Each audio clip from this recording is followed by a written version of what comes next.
The Time Machine by H.G. Wells. Chapter 3. I told some of you last Thursday of the principles of the time machine and showed you the actual thing itself, incomplete in the workshop. There it is now, a little travel-worn truly, and one of the ivory bars is cracked and a brass rail bent, but the rest of it's sound enough. I expected to finish it on Friday, but on Friday, when the putting together was nearly done, I found that one of the nickel bars was exactly 1 inch too short, and this I had to get remade, so that the thing was not complete until this morning. It was at 10 o'clock today that the first of all time machines began its career. I gave it a last tap, tried all the screws again, put one more drop of oil on the quartz rod, and sat myself in the saddle. I suppose a suicide who holds a pistol to his skull feels much the same wonder at what will come next as I felt then. I took the starting lever in one hand and the stopping one in the other, pressed the first, and almost immediately the second. I seemed to reel. I felt a nightmare sensation of falling, and looking round, I saw the laboratory exactly as before. Had anything happened? For a moment I suspected that my intellect had tricked me. Then I noted the clock. A moment before, as it seemed, it had stood at a minute or so past 10. Now it was nearly 3:30. I drew a breath, set my teeth, gripped the starting lever with both hands, and went off with a thud. The laboratory got hazy and went dark. Mrs. Watchett came in and walked, apparently without seeing me, towards the garden door. I suppose it took her a minute or so to traverse the place, but to me she seemed to shoot across the room like a rocket. I pressed the lever over to its extreme position. The night came like the turning out of a lamp, and in another moment came tomorrow. The laboratory grew faint and hazy, then fainter and ever fainter. Tomorrow night came black, then day again, night again, day again, faster and faster still. An eddying murmur filled my ears, and a strange, dumb confusedness descended on my mind. I'm afraid I cannot convey the peculiar sensations of time travelling. They are excessively unpleasant. There is a feeling exactly like that one has upon a switchback, of a helpless, headlong motion. I felt the same horrible anticipation, too, of an imminent smash. As I put on pace, night followed day like the flapping of a black wing. The dim suggestion of the laboratory seemed presently to fall away from me, and I saw the sun hopping swiftly across the sky, leaping at every minute, and every minute marking a day. I supposed the laboratory had been destroyed, and I had come into the open air. I had a dim impression of scaffolding, but I was already going too fast to be conscious of any moving things. The slowest snail that ever crawled dashed by too fast for me. The twinkling succession of darkness and light was excessively painful to the eye. Then, in the intermittent darknesses, I saw the moon spinning swiftly through her quarters from new to full, and had a faint glimpse of the circling stars. Presently, as I went on, still gaining velocity, the palpitation of night and day merged into one continuous greyness.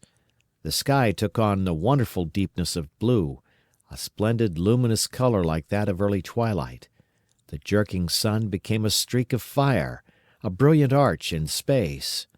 The moon a fainter fluctuating band, and I could see nothing of the stars, save now and then a brighter circle flickering in the blue. The landscape was misty and vague. I was still on the hillside upon which this house now stands, and the shoulder rose above me grey and dim. I saw trees growing and changing like puffs of vapour, now brown, now green. They grew, spread, shivered, and passed away.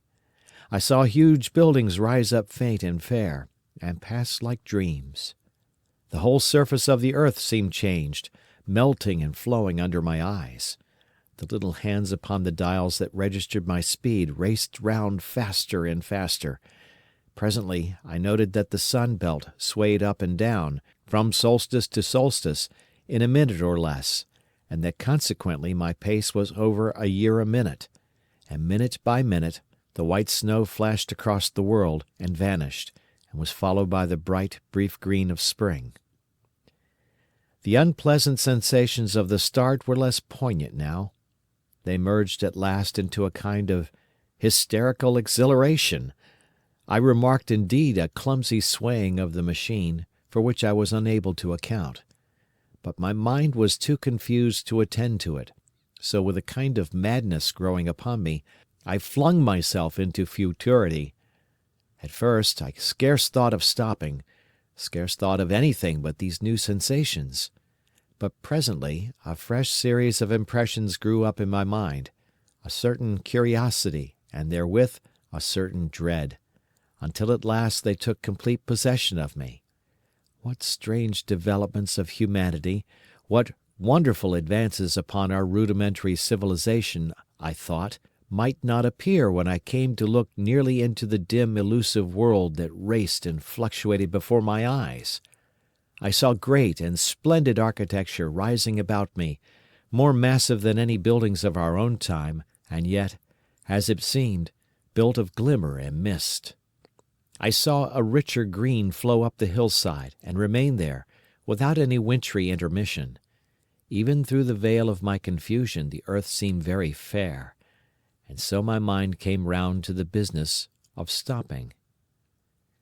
The peculiar risk lay in the possibility of my finding some substance in the space which I, or the machine, occupied. So long as I travelled at a high velocity through time, this scarcely mattered. I was, so to speak, attenuated, was slipping like a vapour through the interstices of intervening substances.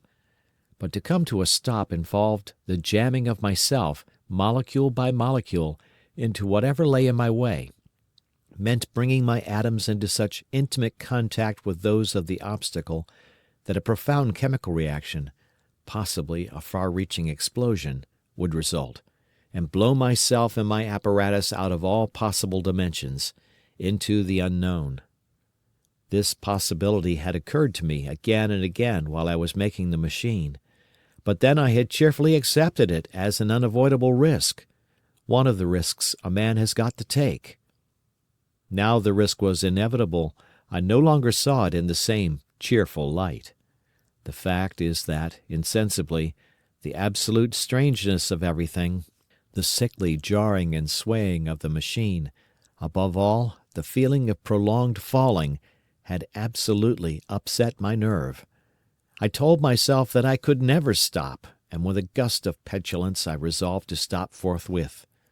Like an impatient fool I lugged over the lever, and incontinently the thing went reeling over, and I was flung headlong through the air. There was the sound of a clap of thunder in my ears. I may have been stunned for a moment. A pitiless hail was hissing round me, and I was sitting on soft turf in front of the overset machine.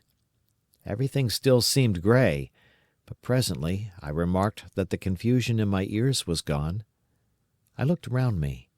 I was on what seemed to be a little lawn in a garden, surrounded by rhododendron bushes, and I noticed that their mauve and purple blossoms were dropping in a shower under the beating of the hailstones. The rebounding, dancing hail hung in a cloud over the machine and drove along the ground like smoke. In a moment I was wet to the skin. "Fine hospitality," said I, "to a man who has travelled innumerable years to see you." Presently I thought what a fool I was to get wet. I stood up and looked round me. A colossal figure, carved apparently in some white stone, loomed indistinctly beyond the rhododendrons through the hazy downpour, but all else of the world was invisible. My sensations would be hard to describe. As the columns of hail grew thinner, I saw the white figure more distinctly. It was very large, for a silver birch tree touched its shoulder. It was of white marble, in shape something like a winged sphinx, but the wings, instead of being carried vertically at the sides, were spread so that it seemed to hover. The pedestal, it appeared to me, was of bronze, and was thick with verdigris. It chanced that the face was towards me. The sightless eyes seemed to watch me. There was the faint shadow of a smile on the lips. It was greatly weather-worn, and that imparted an unpleasant suggestion of disease. I stood looking at it for a little space, half a minute perhaps, or half an hour. It seemed to advance and to recede as the hail drove before it, denser or thinner. At last I tore my eyes from it for a moment, and saw that the hail curtain had worn threadbare, and that the sky was lightening with the promise of the sun. I looked up again at the crouching white shape, and the full temerity of my voyage came suddenly upon me. What might appear when that hazy curtain was altogether withdrawn? What might not have happened to men? What if cruelty had grown into a common passion? What if in this interval the race had lost its manliness and had developed into something inhuman, unsympathetic, and overwhelmingly powerful? I might seem some old-world savage animal, only the more dreadful and disgusting for our common likeness, a foul creature to be incontinently slain.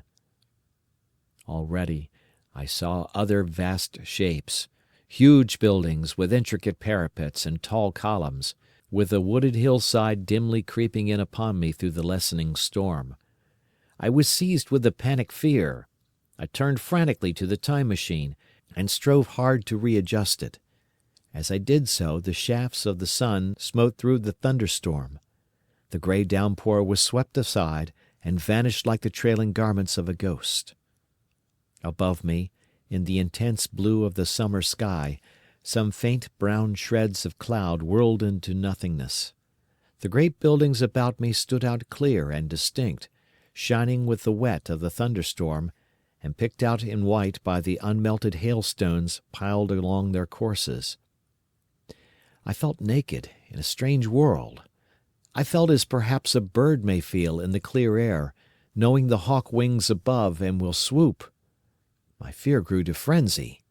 I took a breathing space, set my teeth, and again grappled fiercely, wrist and knee, with the machine. It gave under my desperate onset, and turned over. It struck my chin violently. One hand on the saddle, the other on the lever, I stood panting heavily in attitude to mount again. But with this recovery of a prompt retreat, my courage recovered. I looked more curiously and less fearfully at this world of the remote future. In a circular opening, high up in the wall of the nearer house, I saw a group of figures clad in rich, soft robes. They had seen me, and their faces were directed towards me. Then I heard voices approaching me. Coming through the bushes by the white sphinx were the heads and shoulders of men running. One of these emerged in a pathway leading straight to the little lawn upon which I stood with my machine. He was a slight creature, perhaps 4 feet high, clad in a purple tunic, girdled at the waist with a leather belt. Sandals or buskins, I could not clearly distinguish which, were on his feet. His legs were bare to the knees, and his head was bare. Noticing that, I noticed for the first time how warm the air was. He struck me as being a very beautiful and graceful creature, but indescribably frail. His flushed face reminded me of the more beautiful kind of consumptive, that hectic beauty of which we used to hear so much. At the sight of him, I suddenly regained confidence. I took my hands from the machine. End of chapter.